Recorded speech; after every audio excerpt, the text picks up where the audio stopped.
안녕하세요. 대양에서 활약하는 모든 함대는 핵심이라 할 수 있는 항공모함을 보호하기 위한 뛰어난 성능의 방공 구축함들을 다수 운용하고 있습니다. 대한민국 최강의 방공함이자 신의 방패라 불리는 세종대왕급 이지스 구축함은 450km가 넘는 뛰어난 탐지 성능과 최대 900개의 목표를 추적하는 가공할 성능, 동시에 최대 18에서 24개의 목표와 싸울 수 있는 동시 교전 능력으로 항모를 향해 날아오는 대함미사일들을 요격해 막아내는데요. 하지만 함대를 노리는 대함미사일은 갈수록 위협적으로 변하고 있고, 특히 대륙과 불곰국 같은 국가에서는 아예 미 함대를 격침시킬 목적으로 탄도미사일까지 개발했습니다. 엄청난 순의 대함미사일이 날아온다면 아무리 이지스 구축함의 방공 능력이 좋다 해도 요격미사일이 바닥나 버릴 수 있고, 그중 몇 발 정도는 요격시키지 못할 수도 있는데요. 이럴 때 엄청나게 많은 탄환을 순식간에 좌르르륵 퍼붓거나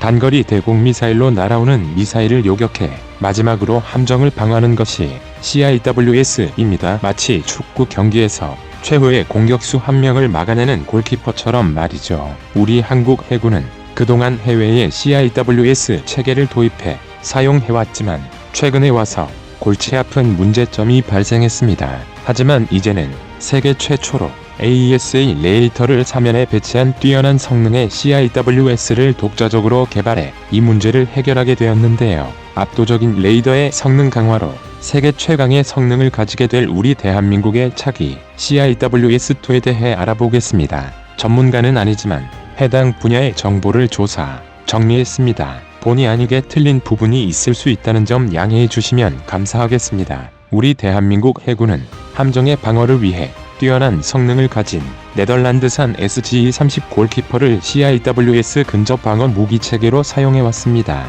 CIWS는 2차 대전 때 전함들이 다수의 대공포를 활용해 달려드는 적의 폭격기들을 막아냈던 전술과 비슷하게 전투함 주위에 넓은 화망을 형성하기도 합니다.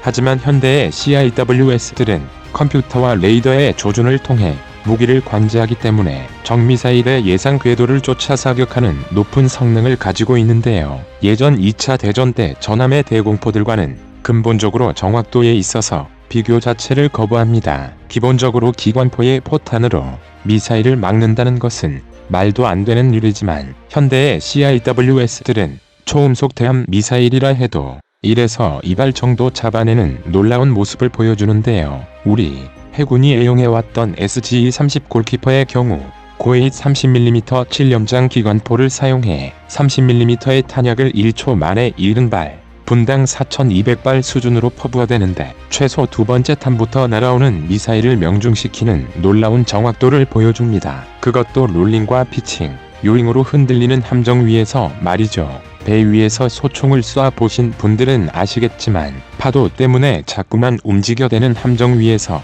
목표물을 맞춘다는 것은 절대 쉬운 일이 아닙니다. SGE-30 골키퍼가 사용하는 고해잇 30mm 7연장 기관포는 그 유명한 탱크 뚜껑 따기 전문가 A-10 근접 항공지원기에서 사용되는 무기인 만큼 화력 하나는 끝내줬습니다. 경쟁 상대인 미국의 펄렁스 CIWS가 개량된 광학식 추적 장비와 30cm 정도 연장된 포신을 사용해 골키퍼와의 요격 능력 차이를 많이 줄였지만 근본적인 성능의 차이에는 극복하기 힘든 부분이 있었습니다. 20mm M61 A1 기관포를 사용하는 레이시오니 펄렁스는 30mm 기관포탄을 사용하는 골키퍼에 비해 화력이 부족했죠. 대한민국 해군의 셀레를 얻은 골키퍼 CIWS는 광개토 대왕급 구축함과 충무공 이순신급 구축함, 독도함에 채용되었고 세종대왕급 구축함이 경우는 원래 딸려오는 펠렁스를 거부하고 골키퍼를 대신 장착하기까지 했습니다. 그런데 골키퍼에는 한 가지 치명적인 문제점이 있었습니다. 판매 수량이 고작 수십문에 불과했던 골키퍼는 업그레이드가 지지부진하다는 문제점이 있었는데요. 골키퍼 CIWS의 제작사인 시그널은 결국 재정적인 한계를 극복하지 못하고 골키퍼를 단종시키게 되었고, 이로 인해 우리 해군은 골키퍼의 유지 보수와 소프트웨어 업그레이드에 어려움을 겪게 됩니다. 결국 이후 인천급 호위함과 대구급 호위함, 마라도함 등에는 CIWS로 미국 레이시온의 펄렁스를 도입하게 되었고, 앞으로 나올 차기 개종 대왕급 구축함 KDX-3 배치 LL에도 펄렁스가 사용될 예정인데요.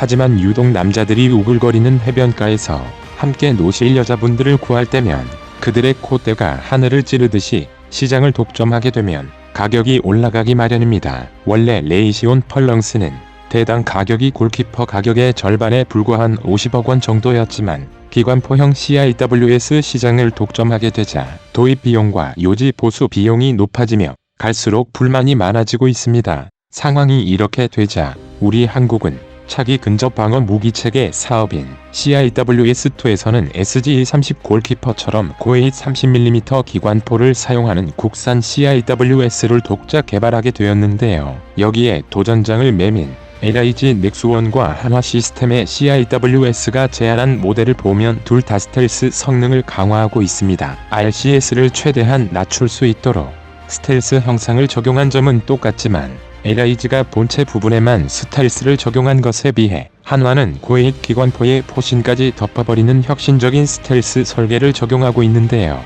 양사의 CIWS에서 특히 가장 눈에 띄는 점은 적미사일을 탐지하기 위해 4개의 AESA 레이더를 세계 최초로 적용했으며 여기에 추적 레이더 1개를 추가로 적용했다는 점입니다. 이제까지 전 세계의 모든 군함들을 살펴봐도 AESA 레이더를 채택한 군함은 있었을지언정 CIWS에까지 AESA 레이더로 중무장한 경우는 없었기 때문인데요. LIG 넥스원은 기존의 해군 함선에 장착된 골키퍼를 창정비했던 경험을 강점으로 내세우고 있습니다. 이에 대응해 한화 시스템의 모델은 X밴드 AESA 레이더와 다기능 레이더 기술 그리고 함정 전투체계 개발 노하우를 강점으로 내세웠습니다. 기존의 골키퍼 CIWS는 사격 통제 시스템이 군함 자체의 시스템과 충돌하는 문제 때문에 사격이 도중에 중단되어 버리는 치명적인 오작동 문제가 있었습니다. 하지만 현재 건조될 예정인 차기 호위함 KDDX를 필두로 한 후속함들의 경우 많은 시스템을 한화에서 담당하기에 한화 시스템의 CIWS가 채택될 경우 호환성 측면에서 수월해 골키퍼를 운영할 때의 문제는 발생하지 않을 것으로 보입니다. 현재는 그동안 탈레스로부터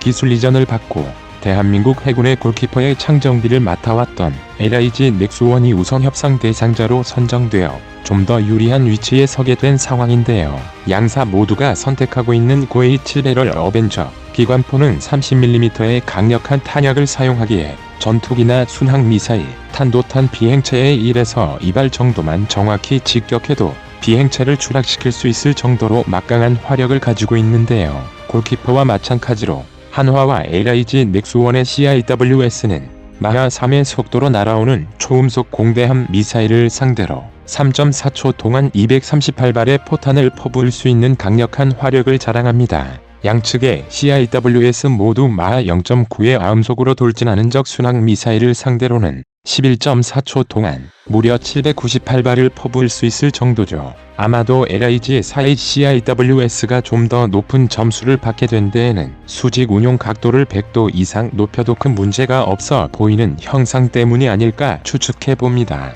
LIG 넥스원과 한화 시스템의 CIWS 모두 수직 운용 각도는 마이너스 25도에서 플러스 85도까지가 한계인데 이는 점점 더 고도화되는 적의 미사일들을 상대로는 불리한 면이 있어 보입니다. 현대와 와서 급격하게 발전하고 있는 초음속의 마부탄두는 이를 방어하는 함대에 있어서는 자인 항모 전단을 공격하기 위해 대륙이 만들어낸 DF-21D 대함 탄도미사일 또한 이런 마부탄두를 가지고 있습니다. 마부탄두는 애초에 처음부터 함정이 발사하는 함대 공미사일로 요격하기 어렵도록 예측하기 어려운 동선으로 비행하도록 설계되었으며 그 정확도 또한 날이 갈수록 높아지고 있습니다. 마부탄두는 이처럼 높은 고도로 솟아오른 다음에는 위쪽에서 아래쪽으로 회피기동을 하며 요격미사일들을 피하고 종말 단계에서 가속을 위해 거의 90도에 가까운 각도로 직격하는데요. 이렇게 될 경우 탄두는 가장 많은 에너지를 가지고 낙하하며